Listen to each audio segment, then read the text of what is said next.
Hello and welcome. You're watching The Deal on Ndtv Profit, a virtual game that, happens in reality. There are several people who do this for a living, helping companies buy other companies in different parts of the world, helping them, advising them as bankers, as accountants, as key trade professionals. So to take part in this game, we have two companies who are going to be bidding for one business of a conglomerate based in UK. So let's introduce all the people who are part of this game, and I have Andrew Holland here, who's the chairman of Brit Power. Thank you so much, Andrew, for joining us. Then we also have Sanjay Sharma, who's also a member of the board, and John Headley. Thanks, John. Jim James, he's the CEO of Brightech, that's looking to be sold. You're going to be all through in the thick of action, Jim. The two companies which are going to be making a bid for Brightech. To my left is Indie Turbines, GSK Velu. Here, thanks, GSK, if I may call you that. Amit Mehra and Malavdani. I hope you have a wonderful time and all the best. And to my right is Bharat Energy, Anup Taparia, Munjal Shroff, as well as Amardeep Sharma. Now, they're also going to be helped by advisors. There'll be bankers, there'll be accountants. And for Indie Turbines, Vishal Jadhav from HSBC, Sunil Gangwal from Ernst & Young, and Jeff Gleekin from UKTI. Besides that, the other team, Bharat Energy, going to be helped in an advisory role by Mukul Nag, Greg Hughes, and Spencer Mahoney from UKTI. It's going to be an interesting day that we're going to be spending with that team. Let me ask John to make a presentation. Exactly how do we go about it, John? So if you can give the rules of the game. Good morning, gentlemen. Welcome to The Deal. My name is John Hadley.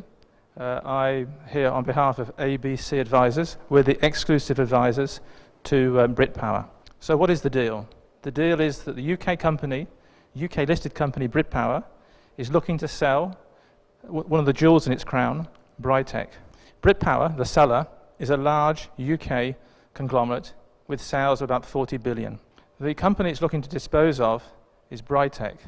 Brightech's a relatively small company, manufactures turbines used in wind power. Brightech has sales of approximately 110 million, so relatively small. It just so happens that the two companies shortlisted are both Indian. You both have sales of approximately 2 billion sterling. You both have significant experience in manufacturing products for the power sector. And we're also going to give you the opportunity to meet with the CEO of Brightech, Mr. Jim James. We're looking for the best offer, not necessarily the highest bid. I hope you enjoy the day's proceedings. May the best team win the deal, and I'll now hand over to Ashu. Both of you, wish you all the best, and you can go access all the stuff that is about the company, about what all you'd want to know. So you can head for your rooms.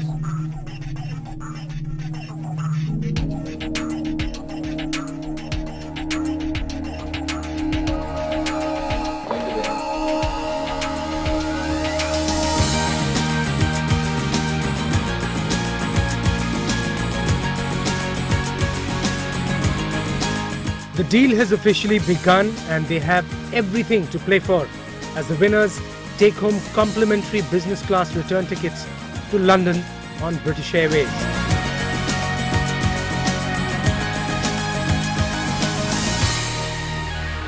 So the two teams are already in their rooms, respective rooms, discussing and talking among themselves what roles they would want for themselves, and also what should they tell their advisors? What should they ask their advisors? Here I have, in the Emerald Room, have the Indie Turbine team. They're talking, all the three members of the team.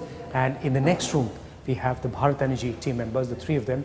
They're there discussing, as I said, the details of what all they should be bidding on, what on some of those key points that they should be keeping in mind. The team is right here inside this room, going about their business. Let's see what they're doing. So they have 35% of the sales coming from domestic. They are being currently financed through an interest-free intra-group loan. Are they exiting? They are exiting. Yeah. It's 100% acquisition. Right. Next year, they're thinking that they will be having, say, around 19.6%.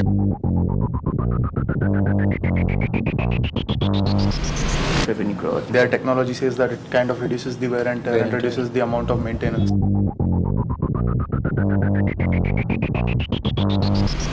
The fact that if we are manufacturing this in India,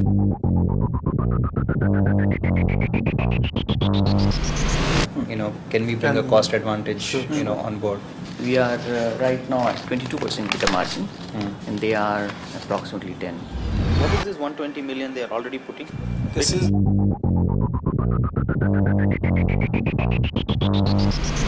is what we have. Both the companies have put in as a bid price. Already 120 we have million. put. So we have put in Based on which they've called us for the second round. That means both of us have put 120. Yeah.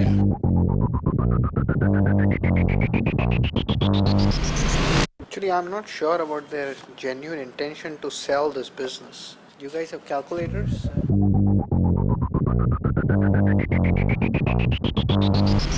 Actually, I'm not in agreement with a lot of these assumptions. Yeah, but they're saying 25%, which is faster than the global. Yeah.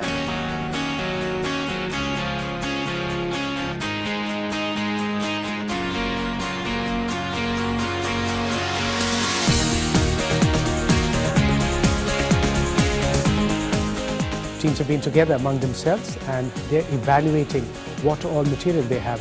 They're finding out what details the company has, what all are the assets of the company, what all are the positives. The advisors have also been going through all the details that have been given to them. It's time for them to move and help the teams there.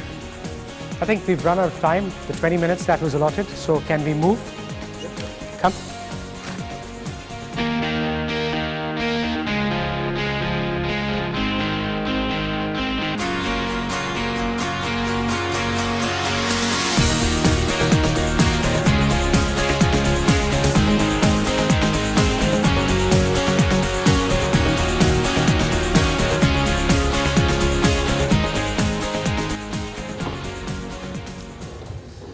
So the teams are engrossed with their advisors. They're busy finalizing the numbers, getting the details of what their action plan could look like.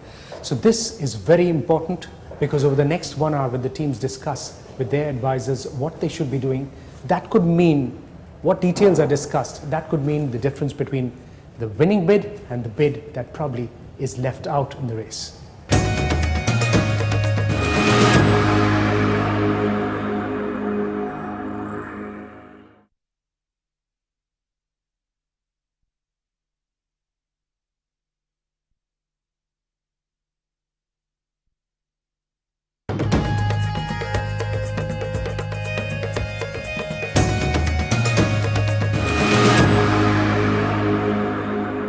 So while the teams are negotiating or rather discussing with their advisors what they should be doing, let's just do a quick check of what exactly Brit Power wants when it's trying to sell off this part of their business. Let's ask the chairman, Andrew Holland. Andrew, the process has been initiated. Brightech is a fantastic company with fantastic potential, and therefore we're really looking at the right strategic partner.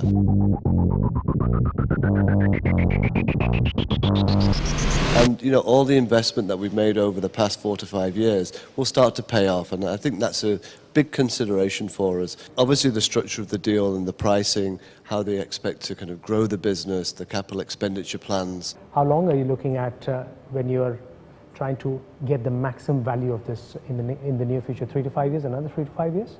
The business was making money in 2009. It'll continue to grow and continue to expand. The opportunities are there.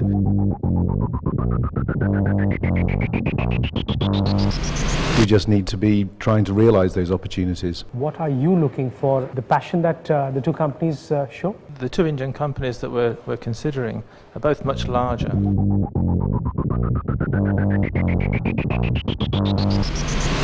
than Brightech.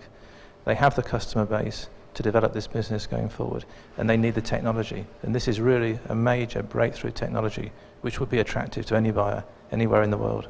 Would you like to add something to that? We as the board need to ensure that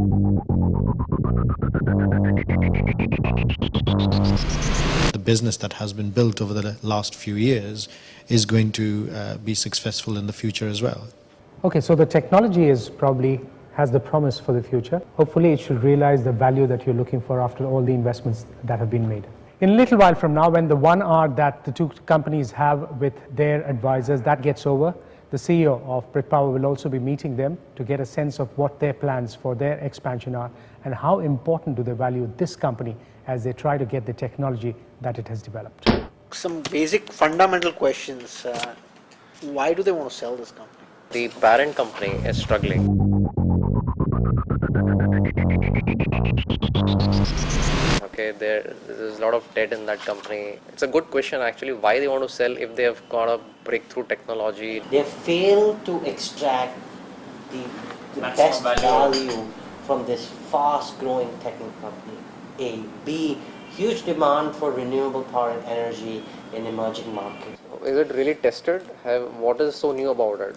What is his vision? I would really ask Jim, what is his vision? I mean, he's a key guy. You want to know about him as well, as an individual. What is his personal ambition? We can literally say, look, if we win this,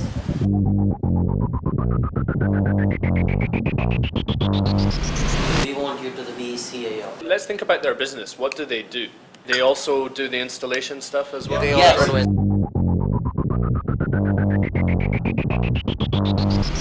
Yes, and that can be India-centric. Does government give any subsidies now? There are certain things that you can probably get in terms of R&D tax credits. We talk about first, how is he doing, what his vision is, what are his concerns, etc. etc. Just warm him up. Does he like India?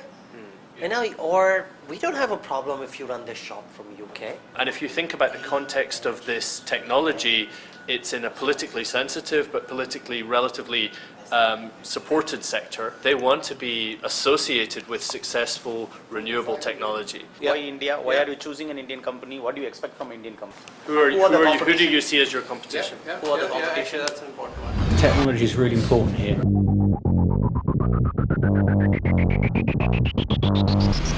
So I'm the boss, I'm finance, I'm responsible for R&D. I'm really excited in the technology you've got. We are the one who have to run the show in the Asian market, and we are the one who are going to take the R&D technology expertise from them. We list this company, give the management team, including Jim, 3% stake.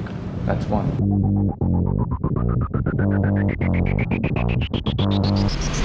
That you guys either get to have a stake but with no say. They're probably aware that you've tried to buy a company in Germany or Italy, and they know that didn't work. Who is this company? Do they know what I do? Are they going to work with me? Why Brit Power is selling this company? I think because they don't have enough money. If these guys are saying that the future growth in this business is in the Asian market, then our strength, although the other team obviously have the same strength, is that we have links in Asia. And also actually they mentioned at one point that their technology is much more efficient, and it can replace the existing wind turbines to reduce the maintenance cost. This technology is also not tried and tested, right? So that's exactly the biggest issue in this industry. I've got that down on here. And do you think you could use their maintenance skills to win other maintenance contracts in India? One of the ways to really make him feel secure is to actually look at offering him a board seat on our board. I was just about to say that. My sense is that it's key to win Jim over. He will have a say.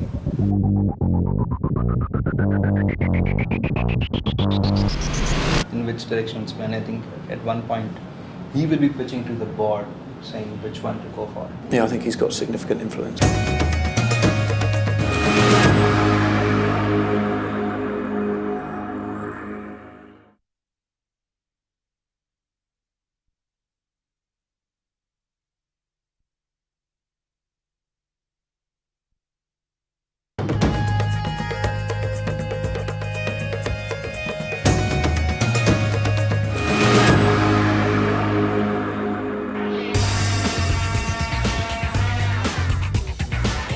All set? Yeah, I think so. Not quite sure what they're going to say, but I'm sure they've done their homework and we've done ours. All set? Well, they've sent us an interesting list of questions, so it should be an interesting meeting. Okay, all the best. Okay. Sorry, we are missing order.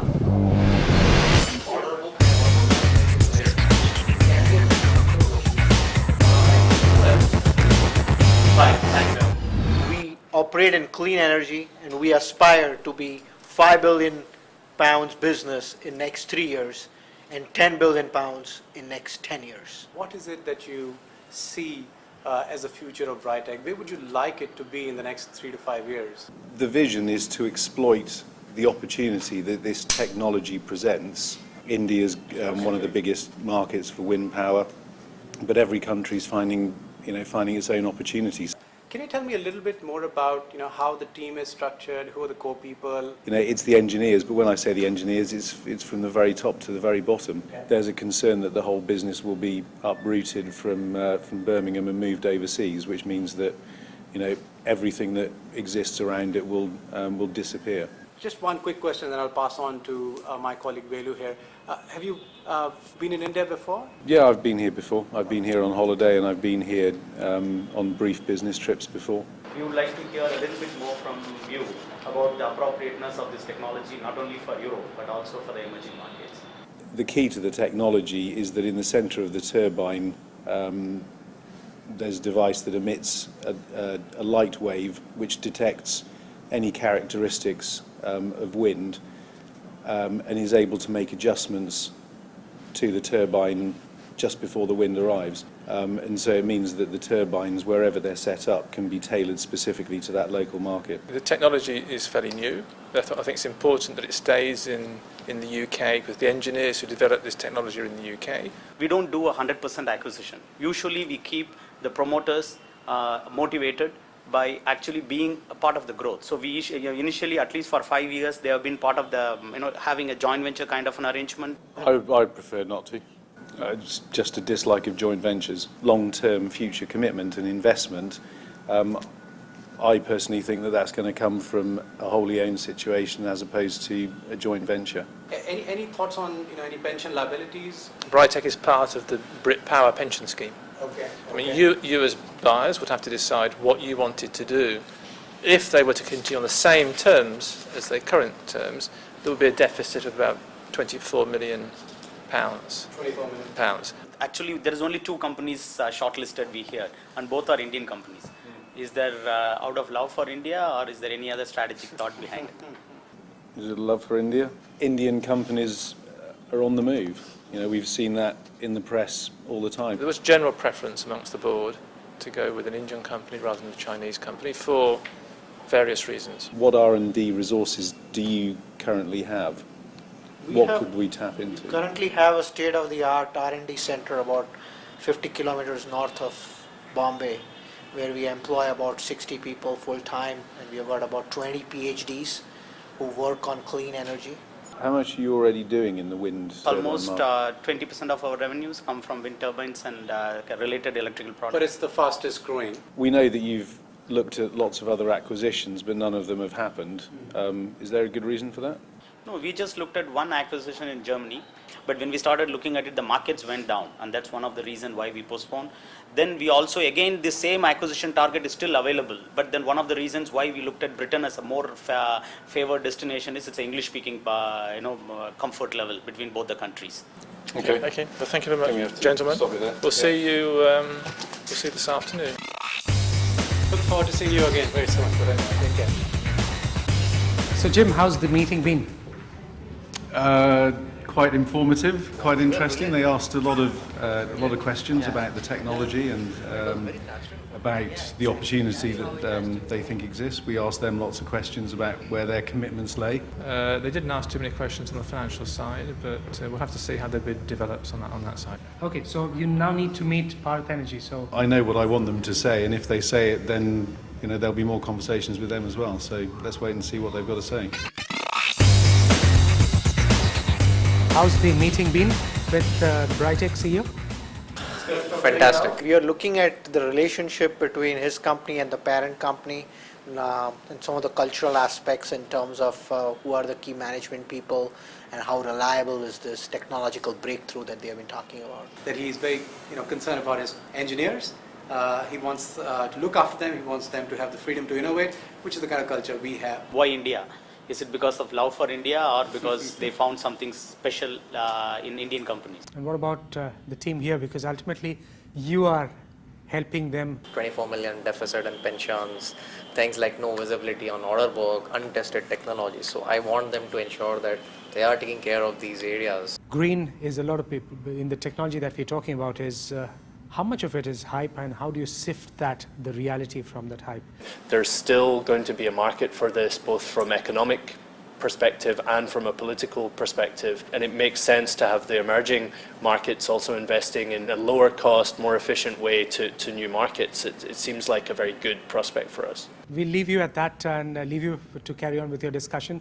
Lots to talk about. Thank you so much. Thank you.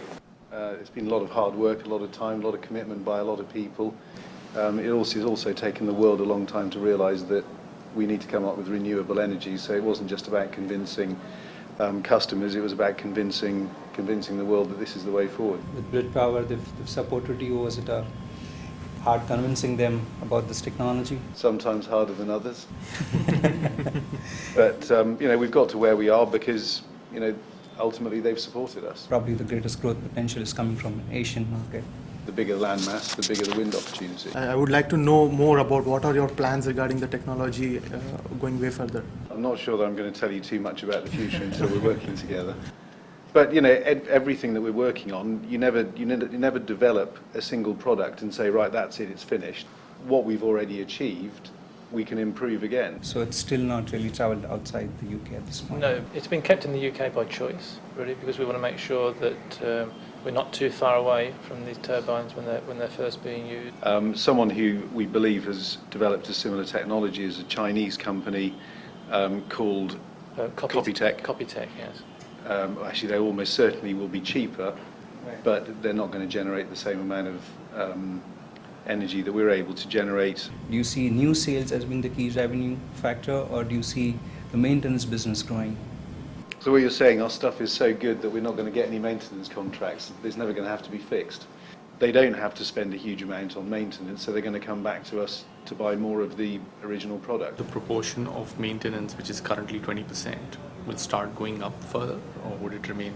We're broadly expecting that to remain the same. Is there a funding gap in the pension scheme? Currently about 24 million. What excites you working with an Indian company? Whether they're Indian or Chinese or American or European matters less. It's about developing a product, taking things to the new level. From an R&D standpoint, we were looking around for a place in like the northern UK, like around the sea area, because there it's a really good place to test the wind turbines, and the British division would like head the R&D for this whole company.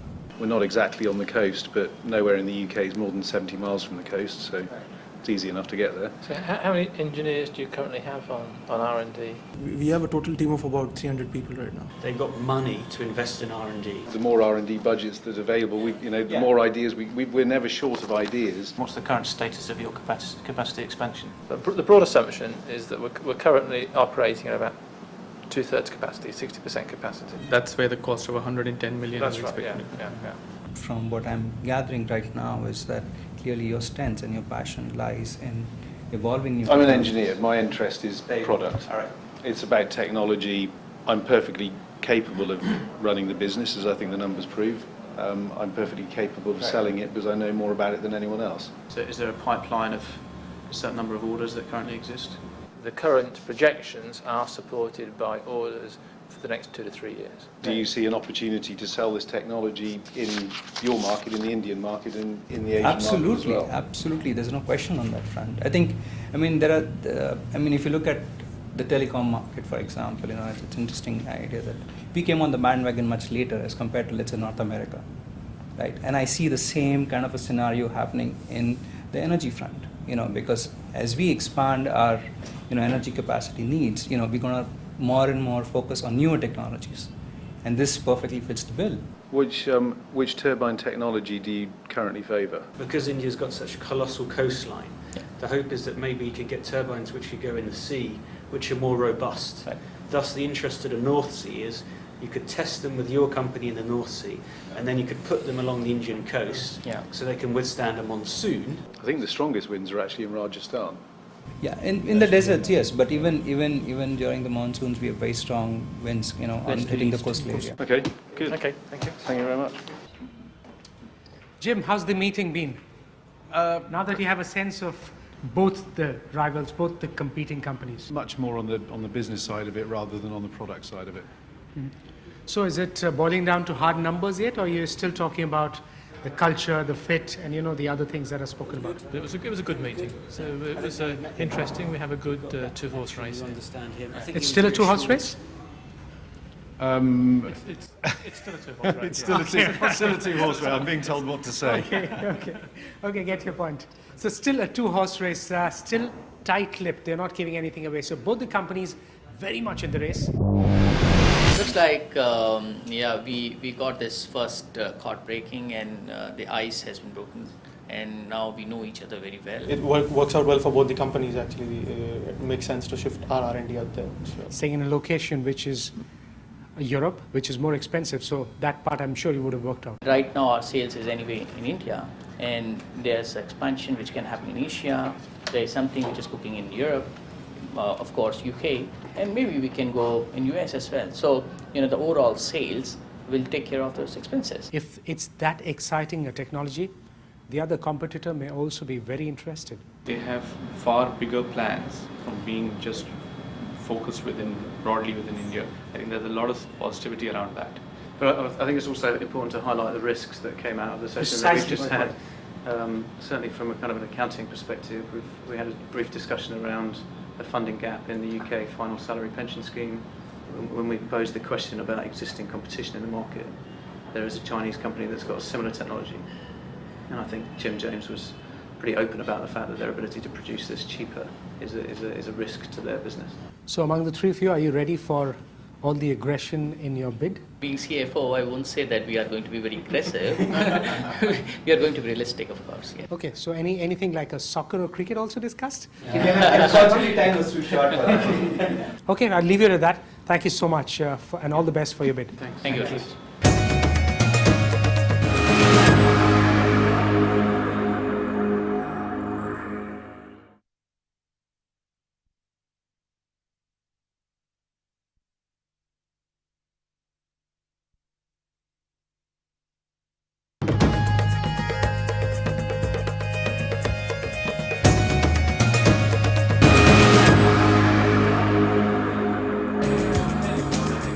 This is the last leg for preparation. All factors will be considered to crack the deal. Technology of new turbines, pension plan, order book, EBITDA, R&D, the Asian angle and the big CEO meeting. Let's hear what kind of pricing and valuations both Indie Turbines and Bharat Energy have finally eroded onto. This is what Brit Power doesn't want to do. This is why they've spin off. They don't want to be part of us. Wait, exactly. Okay, I get the point. This is how you want to pitch it. Are you proposing you're going to have a kitty of R&D? I think we have to, actually. How much is it going to be? I don't know. How much is it right now? 5 million pounds. 10% of that is 10 million a year. Over 5 years would be 50 million. EV by EBITDA multiples are 8 times for international. Or like this. 140 is the valuation. But No. They know that there's an £80 million debt that needs to be repaid. They know that there's a pension funding gap that needs to be paid. Oh, so you're saying From 120, I'll make the bid. 220 plus, so you're saying 300. What are the numbers? 296. That precise. It's not about I want to. You have to be. We want to be. The valuation which we feel comes to a very good 140 million pounds. And above that, we are going to give you more. You're going to be fine. You've got good financial advice. You've got a good pitch. Jim liked what you did. Now it's the moment of reality. Now Indie Turbines has to make a presentation before the board, and I'll hand it over to Amit, Velu and Malav for the big moment. All yours, guys. Good afternoon. I'm Malav Dani, Chairman of Indie Turbine. We are a $2 billion business, and we are aspiring to become $5 billion in next 3 years and $10 billion in next 7 to 10 years. Currently, we have about 20% of our revenues coming from the wind energy business, and we expect that with our growth plans to take it up to 40%. As a company, we are very, very passionate about clean energy. Thank you, Malav. Very good afternoon to you, gentlemen. We as a company understand that the exploitation and the value from this technology will come through a long-term investment. So we intend to invest in the next few years further in a dedicated facility that will exploit the technology for the emerging markets such as India and China. With that, I hand over to my colleague to give you some of the numbers. Thank you. Good afternoon, gentlemen. So what we think this business, which we can do, is probably a valuation model in which we can look at a forward multiple, the 2011 multiple of 8 times EBITDA, which makes it to 192 million pounds equity valuation. So this basically ends up with an enterprise valuation of 296 million, taking into consideration the pension liabilities and also the debts in the books. And we give this valuation considering the fact the net current asset will remain at 23 million pounds.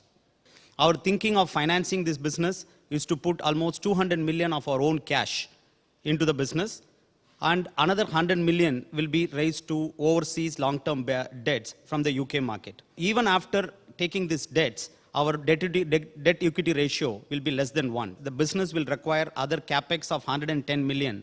On this 110 million, we have the option to go to the secondary domestic equity market to raise this, and that is our preferred route of raising. How did you get to your 8 times EBITDA, and what are you comparing that against?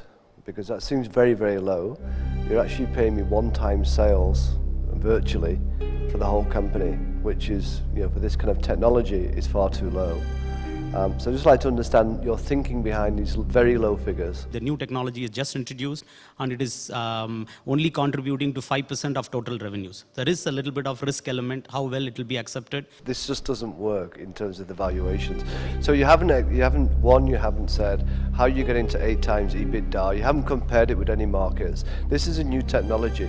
8 times EBITDA for this kind of technology doesn't work. No, 8 times EBITDA forward multiple. This is a company where we've invested heavily over the last 4 to 5 years. We've invested in the technology of which you're now starting to see the revenues come through. So you're just going to take this technology and move it globally through your own system, and this company will become an even smaller part of the business. So I think you want it on the cheap, and you're really just using the technology to gain your foothold in your markets. Do you have a contract for him? We certainly intend to. That is something that we believe will be essential, in fact, and that is something that we would like to do in mutual consultation with Jim and, of course, with you. What are you doing about IFRS? Government has just made one of the most important announcements in the country for companies like you to transition, and your balance sheets and your cash flows and your budgets are going to change significantly. We are very confident of our business. I would and say what value companies to generate. like you need to be very, very aware of how your balance sheets are going to look like over the next few months, forget years. You haven't made an overseas acquisition, but have you thought about post-merger integration issues? We will continue with your R&D center in UK. We will also have our R&D center in India to serve the developed markets in US and Europe. We will use your manufacturing facility. Would you actually put a number to that, the amount of money that you would invest in ongoing R&D, and can you give any assurances about the staff in the company? We've got 600 employees. Keep these people happy, and that's the reason, one of the reason we said is we didn't want any restructuring of pension funds. We want them to feel business as usual. Before the chairman gives his feedback on that, I thought we just ought to inform you that a third buyer has manifested himself during the day and has asked to participate in this process. Even if there's a third buyer, we believe the value lies in the talent. Even discounting the fact that a third bid has come in, this is very clearly disappointing in terms of valuation. I think your advisors have really not gone through the numbers in any real detail. So I think you need to go back, and I think you need to have your advisors really advise you properly on the kind of valuations you need to look at. Thank you.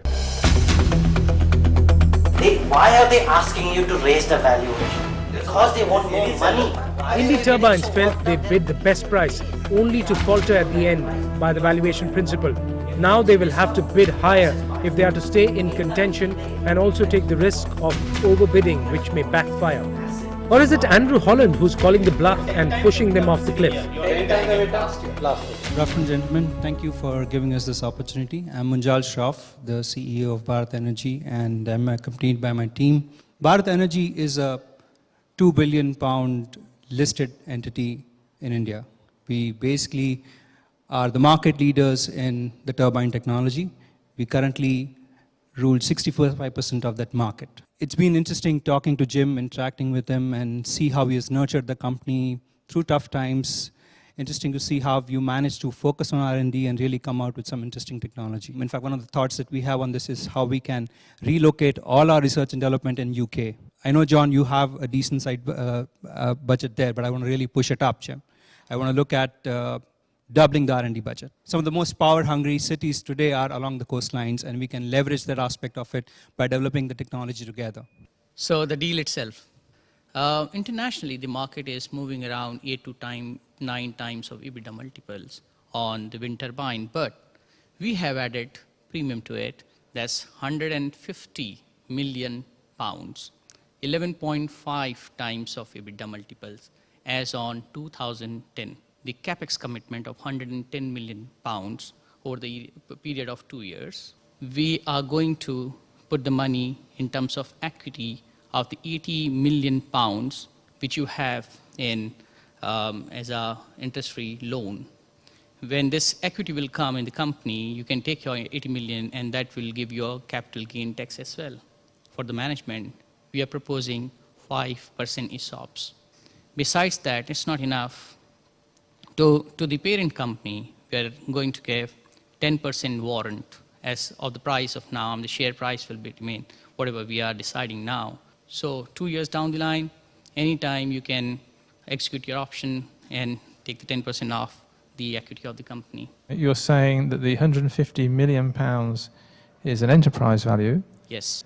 Of the 150, 80 million will be used to repay the intercompany loan. We will receive 70 million for the shares.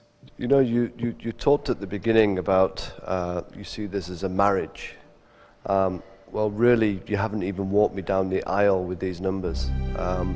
Really, if I strip out your enterprise value, you're paying me £75 million for my technology. And, you know, EBITDA, whatever I look at, it's just far too low.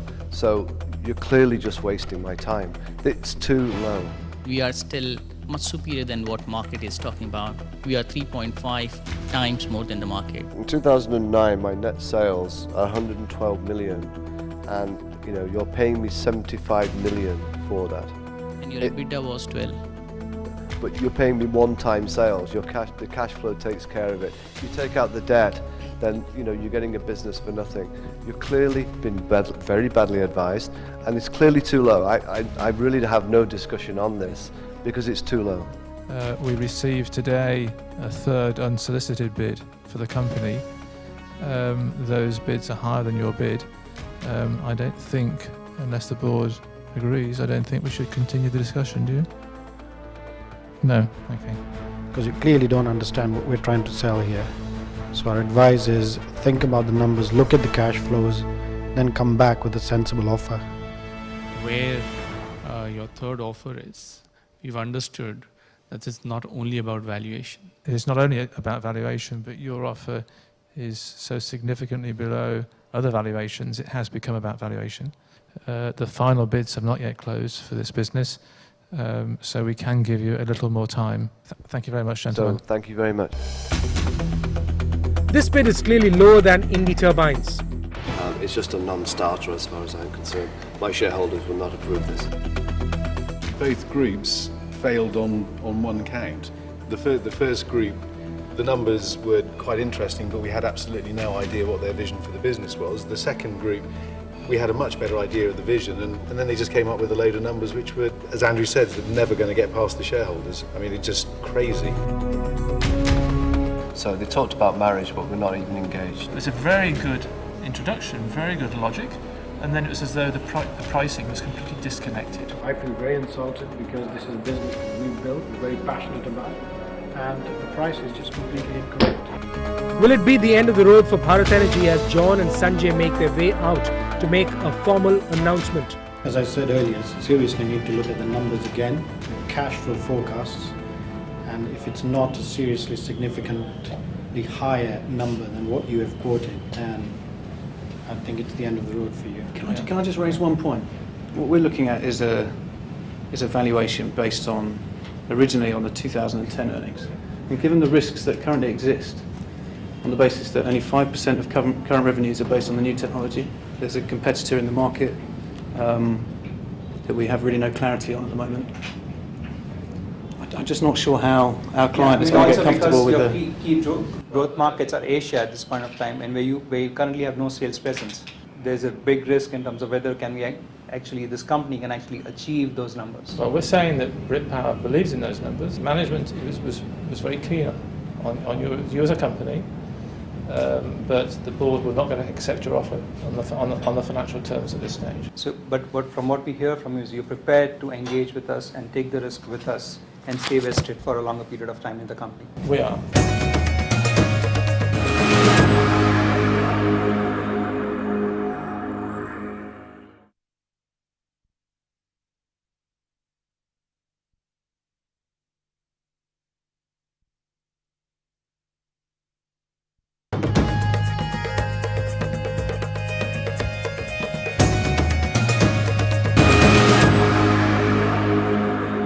By coming back to see us this afternoon, you'll be in a position to improve your offer. We're listening to you. Sure, thank you very much. So on the vision, as you may know, we have about 20% of our business coming from wind energy right now for Indie turbines. So our vision is to really grow that 2.5 times in the next 3 years, and we would like that to be led by Jim, and we can put an equity value of about £216 million.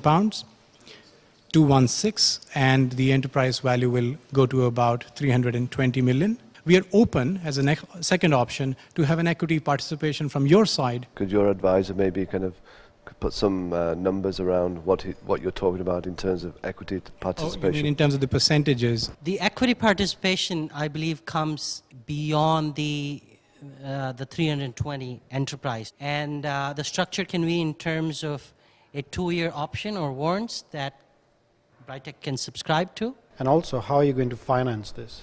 Financing remains the same, that we will fund a large part of it through our internal cash that we have generated in our business, which, as you know, is pretty healthy, and the rest of it will be raised through the UK market, mostly through long-term debt. I think we should thank you for coming back and thank you for improving the offer, which has actually moved towards the sort of position that we were looking for. I agree with John. I think you've come quite a long way. Please think about the valuations as we've tried to outline before, but this is a good start. Thank you very much, gentlemen. Thanks a lot.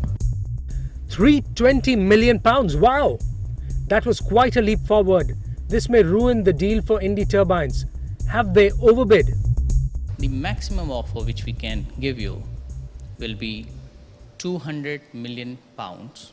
However, we will be having 51% of share, 49% share will goes to you, wherein we are selling a put option to you.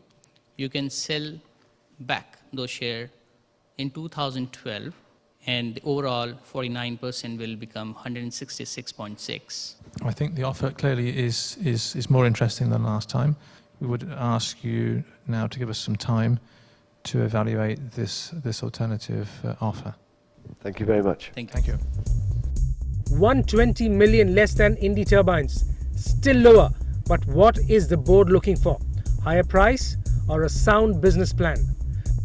So the entire deliberation has happened. The board has considered the offers made by the two parties.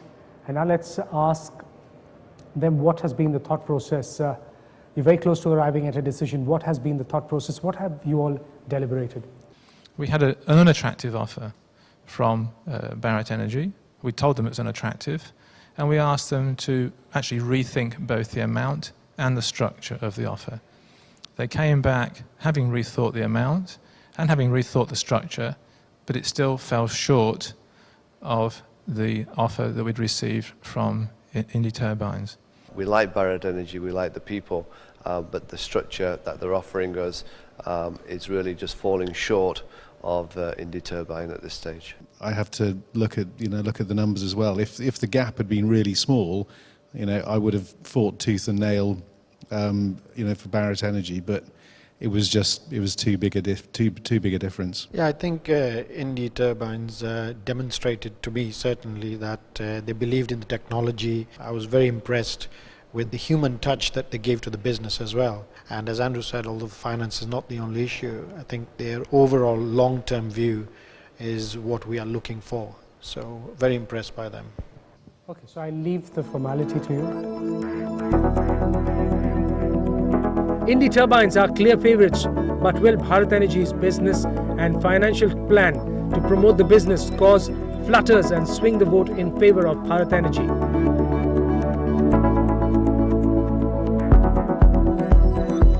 So Well, throughout the day we've had deliberations, we've had the two teams compete in this two-horse race, and now it's time for the winner to be announced. And for a sense of what all has gone, what deliberations have happened within the board, I'll hand it over to John, who's the advisor to Britpa. John, what has been the key issues that the board has discussed which has helped it arrive at a decision?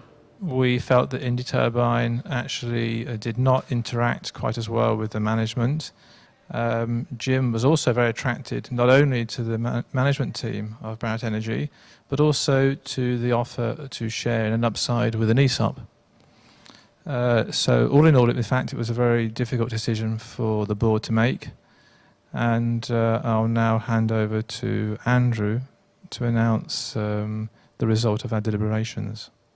Thank you very much for your thoughts, your strategy, and your restructuring of the deals.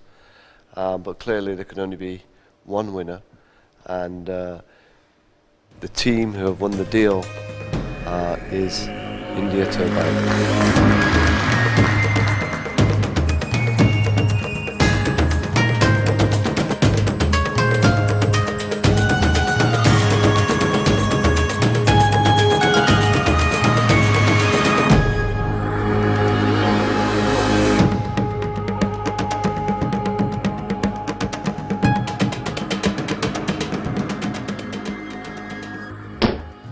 Really helps us also refining our thinking when we want to do a real M&A in the real life situation. The chairman and the managing director and the core leadership team have to continuously look for what's in the best interest of the business.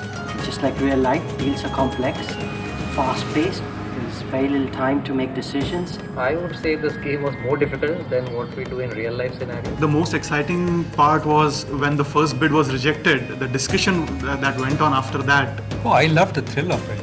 One thing that's definitely came out was how competitive everybody was and how desperate they were to come up with the most striking deal. Managing egos. It was very, very close to what happened in reality. We talked long and hard about the fact that actually at some point we might walk away, given that we were keen, as we were responsible to our shareholders in India, that we shouldn't overpay for this business. So we just can't bid haywire. Yes, I am interested in this technology. Yes, I can take them to the market, but I'm not prepared to pay through my nose for it. Sometime into the future, they will face a lot more problems. One company paid almost twice as much as the team I was on. I'm not sure if that happens in real life. When I read the format, I said, hey, this is going to be fun. I've had a lot of fun. Yeah, it's been good. It's a wonderful business game. Pretty fun more than anything else.